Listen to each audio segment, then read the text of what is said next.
বাইতুল শরফ হক দরবার, কোনো বেদাত নাই, কোনো শিরিক নাই, কোনো বন্ডামি নাই, হকপন্থী একটা দরবার। এই দরবারকে কলিজা দিয়ে মহব্বত করলে আশা করা যায় আমাদের আধ্যাত্মিক শক্তি চলে আসবে, আমাদের কলব আলোকিত হয়ে যাবে, নফস রূহ খুশি হয়ে যাবে। আল্লাহ সেভাবে আমাদেরকে তৌফিক দান করুক, আমিন।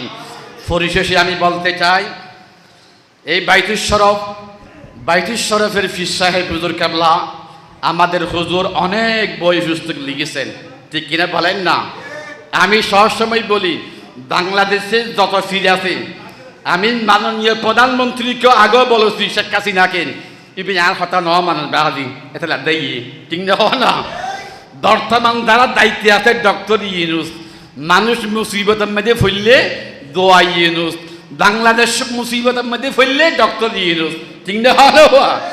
আমি ডক্টর ইউনূস সাহেবকে বলবো, ও ডক্টর ইউনূস সাহেব, আপনার বাড়ি চট্টগ্রাম, এই বাতুয়া, আপনার স্থানে আমি অনেকদিন ছিলাম, সেখানে আমি আপনাকে বলতে চাই, বাংলাদেশে যত ফির আছে সমস্ত ফির বিয়াগুলো লইয়ে বোর্ডে গরম উগন নোবেল পুরস্কার দিবিয়া হন বিষয়, যে সমস্ত ফিরে বেশি বই লেখকে, কিতাব লেখকে, জিবে বেশি লেখকে, ইবেরে পুরস্কার দেওয়া যাইব, ঠিক না? হন বাংলাদেশে যা ফিরে আছে সমস্ত ফির বিয়াগুলো যা লিখে ইন বিয়াগিন টেবিলের মধ্যে আনিল, আর বাইতুল শরফের ফিসা বুজুরের অর্ধেক হবে না। কথা বলেন ঠিক কিনা?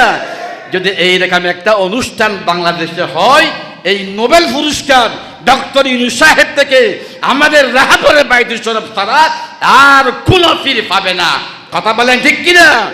যেমন বাপ তেমন সন্তান, লাইক ফাদার লাইক সন।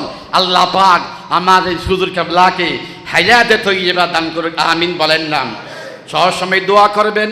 অনেক সময় দেখা যায় হুজুর কথা কম বলে, চিন্তায় থাকে, গবেষণায় থাকে, দা ইমাল ফিকার, সর্বদা চিন্তা অবস্থায়।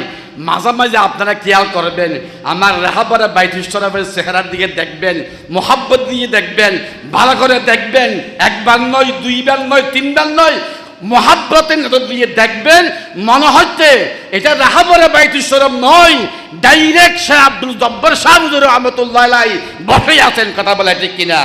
মাঝে মধ্যে অনেক সময় এরকম সুরত হয়ে যায়, এটাকে বলা হয় তাওয়াজ্জুহে ইত্তেহাদি। এটা আধ্যাত্মিক মশলা। আল্লাহ পাক আমাদের এই রত্নকে আল্লাহ তুমি হেফাজত করো, আমিন। পরিশেষে এই বাইতুল শরফ শৃঙ্গা কমপ্লেক্স আল্লাহ কবুল করো, আমিন। যারা টাকা পয়সা বিভিন্নভাবে সহযোগিতা করেছেন, আল্লাহ পাক সবাইকে কবুল করো, আমিন। ওয়া আখিরু দাওয়ানা আনিল হামদুলিল্লাহি রাব্বিল আলামিন। আসসালামু আলাইকুম ওয়া রাহমাতুল্লাহি ওয়া বারাকাতুহু।